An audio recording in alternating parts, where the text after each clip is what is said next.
Kita lihat berita lain, Saudara. Tim SAR gabungan berhasil menemukan satu korban yang tertimbun reruntuhan bangunan di perumahan Grand Polonia Medan, Sumatera Utara. Korban ditemukan dalam kondisi meninggal dunia, sementara dua korban lainnya hingga kini masih dalam proses pencarian. Setelah melakukan pencarian secara intensif, tim SAR gabungan menemukan satu korban meninggal yang tertimbun di bawah reruntuhan bangunan yang diduga akibat ledakan gas dari pipa tanam di Kelurahan Sukadamai, Kecamatan Medan Polonia. Jenazah korban langsung dievakuasi ke Rumah Sakit Bayangkara untuk proses identifikasi.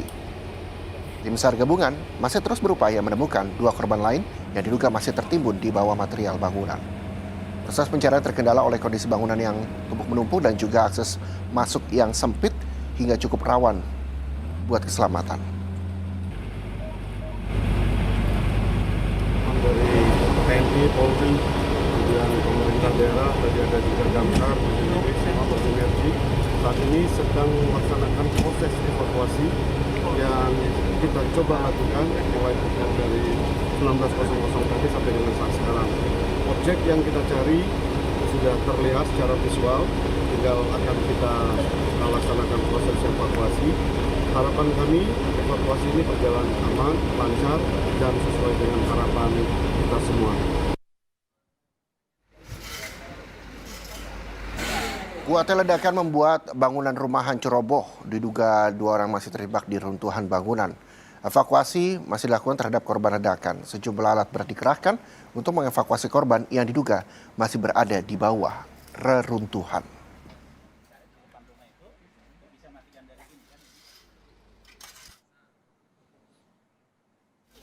Sebelumnya, warga kompleks Grand Polonia, Kota Medan dikejutkan oleh ledakan keras yang terjadi di sebuah rumah. Bangunan hancur roboh akibat ledakan juga menimpa mobil yang terparkir.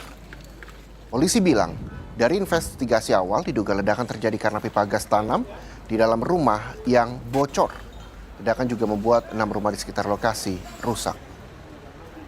Kalau ledakannya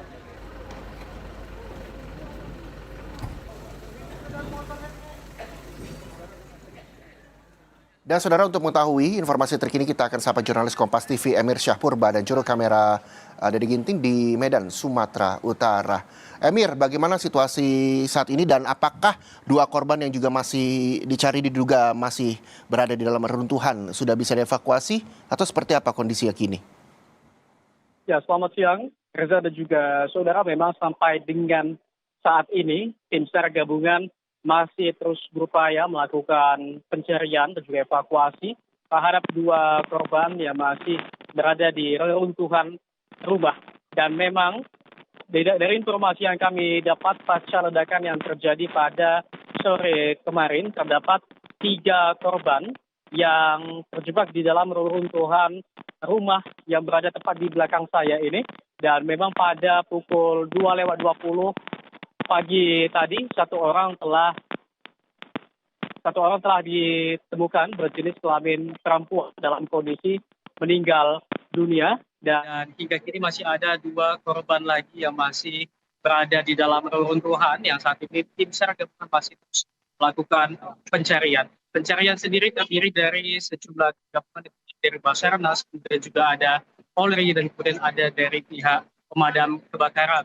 Dan pihak tim SAR sendiri tadi mengatakan cukup kesulitan untuk melakukan evakuasi karena akibat hancurnya ataupun bangunan cukup labil konstruksinya pasca ledakan, sehingga masih cukup berbahaya untuk tim SAR gabungan melakukan penyisiran di dalam. Namun begitu, tadi kami sudah memang sejak tadi malam pembersihan dari reruntuhan bangunan yang menjadi penghalang telah dilakukan hingga sampai dengan saat ini.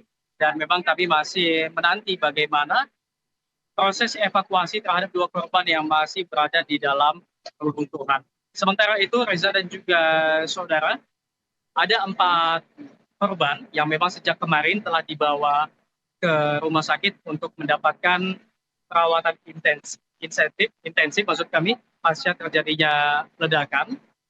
Dan memang dari keterangan pihak kepolisian mengatakan pada investigasi awal ledakan dipicu karena adanya sumber dari gas tanam ataupun gas bawah tanah, Reza. Ya, Emir, tadi Anda juga menyebutkan bahwa bangunan labil ini juga tentu menjadi perhatian bagi petugas akan melakukan evakuasi atas proses pencarian korban di sana. Lalu metode apa yang nantinya akan dilakukan untuk mencari 2 korban yang masih hilang?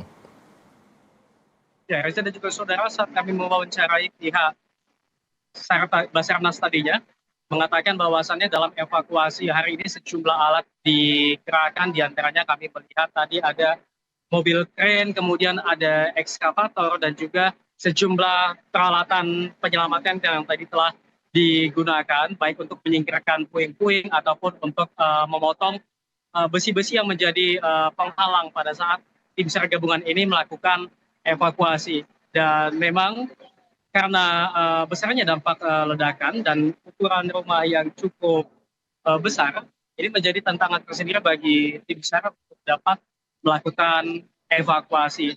Dan memang jika kami mengatakan ataupun menjelaskan, memang pasca ledakan memang mengakibatkan kerusakan.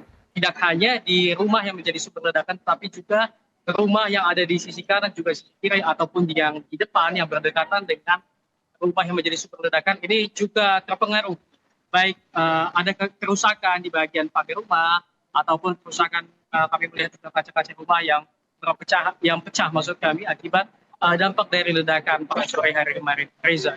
Baik, terima kasih jurnalis Kompas TV Emir Syahpurba dan juga juru kamera Dedi Ginting melaporkan langsung dari Medan, Sumatera Utara. Selamat kembali bertugas dan tetap hati-hati. Dan saudara, kita akan lihat berita lainnya.